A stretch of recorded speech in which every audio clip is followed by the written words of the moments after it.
अस्सलामुअलैकुम। आजकल मस्नूई ज़हानत यानी एआई के बारे में बात ये नहीं है कि इसे इस्तेमाल करना है या नहीं, बल्कि अब सवाल ये है कि इसे मौसर तरीके से और जिम्मेदारी के साथ कैसे इस्तेमाल किया जाए। आज हम एंथ्रोपिक एआई एकेडमी के मवाद की बुनियाद पर इसी सवाल का जवाब ढूंढेंगे, जिसे डिज़ाइन इंडिया यूट्यूब चैनल के लिए गूगल जेमिनी की मदद से उर्दू में तर्जुमा और मुनज़्ज़म किया गया है। तो चलें एक बहुत बुनियादी सवाल से शुरू करते हैं। क्या एआई सिर्फ एक औजार है, एक टूल है जिसे हम हुक्म देते हैं, या फिर ये एक साथी है, एक टीममेट जिसके साथ हम मिलकर काम करते हैं? यकीन करें, सोच का सिर्फ ये जाविया बदलना ही एआई के साथ बेहतर काम करने की तरफ पहला कदम है। और इसी महारत को एक खास नाम दिया गया है, एआई फ्लुएंसी। और ये सिर्फ एआई को इस्तेमाल करना नहीं है, बल्कि इससे कहीं बढ़ का है। इसका मतलब है कि हम एआई को सही काम सौंपने, अपने मकसद की ठीक से वजाहत करने, इसके जवाब को परखने और पूरी मेहनत से इस्तेमाल करने में माहिर हो जाएं। यह आज की दुनिया में एक नई और बेहद ज़रूरी महारत है। तो सवाल ये है कि ये महारत हासिल कैसे की जाए। इसके लिए एक बहुत मुनज़्ज़म फ्रेमवर्क है, जिसे हम महारत के 3 स्तून कह सकते हैं। ये 3 स्तून हमें एआई को बेहतर तरीके से समझने और इस्तेमाल करने में मदद देते हैं। चलें, इन्हें एक-एक करके देखते हैं। देखिए, ये महारत हासिल करने का सफ़र 3 मरहलों पर मुश्तमिल है। पहले मरहले में हम सिर्फ नतीजे पर तवज्जो देते हैं कि भाई एआई ने आखिर काम किया कैसा है। दूसरे मरहले में हम उस अमल को देखते हैं कि ये काम हुआ कैसे, यानी हमारा और एआई का साथ कैसा रहा। और तीसरे में हम गौर व फिक्र करते हैं कि हमने इस पूरे अमल से आखिर सीखा क्या है। पहला सतून है नताइज पर मबनी तरबियत। यहाँ हमारा असल मकसद ये होता है कि एआई के एक औसत यानी मीडियोकर काम को एक बेहतरीन काम में कैसे बदला जाए। इसमें हम मुख्तलिफ एआई सिस्टम्स के नताइज का मुवाजना करते हैं और कुछ खास पाबंदियों के अंदर रहकर मसाइल को हल करने की कोशिश करते हैं। इससे हमें सही और गलत को परखने की सलाहियत मिलती है। अब आते हैं दूसरे और सच कहूं तो सबसे दिलचस्प सतून पर, अमल पर मबनी तरबियत। यहां हमारी तवज्जो इस बात पर होती है कि हमने एआई के साथ मिलकर काम कैसे किया।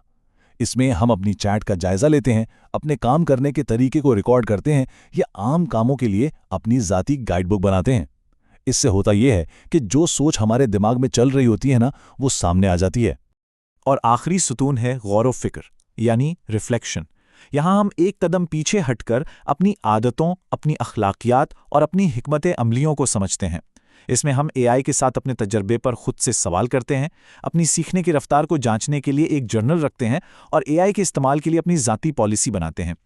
तो हमने ये तो सीख लिया कि एआई को कैसे इस्तेमाल करना है, लेकिन अब हम बात करेंगे कि क्या करना चाहिए, क्योंकि महारत बगैर अखलाकी उसूलों के अधूरी है। यही उसूल हैं जो हमें सही रास्ता दिखाते हैं, हमारा एथिकल कंपस है। ये हैं वो 5 बुनियादी असूल जो एआई के साथ हमारे हर काम में हमारी रहनुमाई करते हैं। शफाफियत यानी ईमानदारी से बताना कि एआई कहाँ इस्तेमाल हुआ।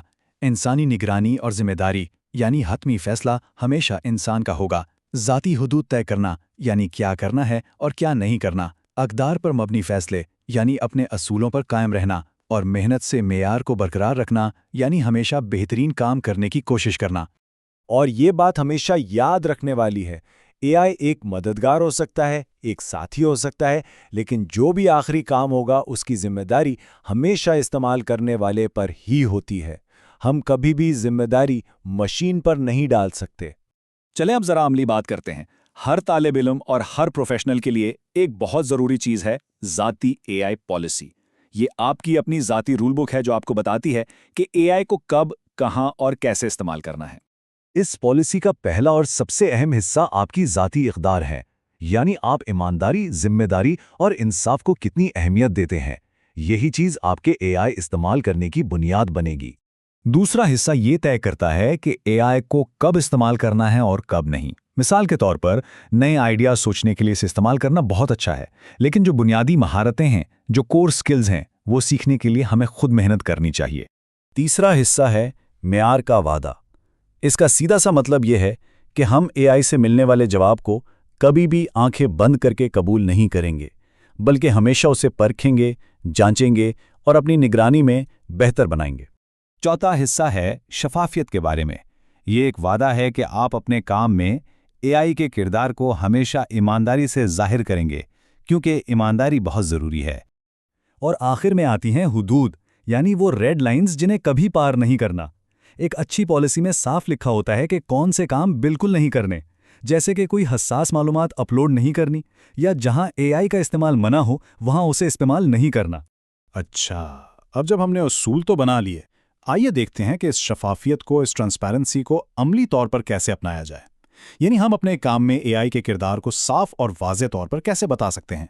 मिसाल के तौर पर अगर आपने सिर्फ इब्तिदाई आइडियाज़ के लिए एआई का इस्तेमाल किया है तो आप कुछ इस तरह बता सकते हैं। इससे साफ जाहिर होता है कि बुनियादी ढांचा एआई की मदद से बना, लेकिन तहकीक और तफसीलात आपकी अपनी मेहनत का नतीजा हैं। इसी तरह अगर आपने अपने लिखे हुए काम को बेहतर बनाने के लिए एआई का इस्तेमाल किया है तो ये एक और अमली मिसाल है। इसमें आप साफ बता रहे हैं कि आपके असल ड्राफ्ट को एआई की मदद से बेहतर बनाया गया है। और ये एक मुकम्मल मिसाल है। इसमें देखें कितनी वजाहत से बताया गया है कि एआई को कहाँ, क्यों और किस हद तक इस्तेमाल किया गया। इससे ये भी जाहिर होता है कि डेटा आपने दिया और नताइज की जांच भी आपने खुद की। और ये याद रखना बहुत ज़रूरी है कि ये पॉलिसी कोई एक बार का काम नहीं है, ये एक जिंदा दस्तावेज है। इसका क्या मतलब हुआ? इसका मतलब ये है कि जैसे जैसे आप सीखेंगे और टेक्नोलॉजी बदलेगी, आपकी ये पॉलिसी भी बेहतर होती जाएगी। तो आखिर में एक सवाल सबके लिए, इस सारी मालूमात की रोशनी में आपकी अपनी ज़ाती एआई पॉलिसी का पहला और सबसे बुनियादी उसूल क्या होगा? इस पर ज़रूर सोचिएगा, क्योंकि यही एक जिम्मेदार एआई सारिफ बनने की तरफ आपका पहला कदम है।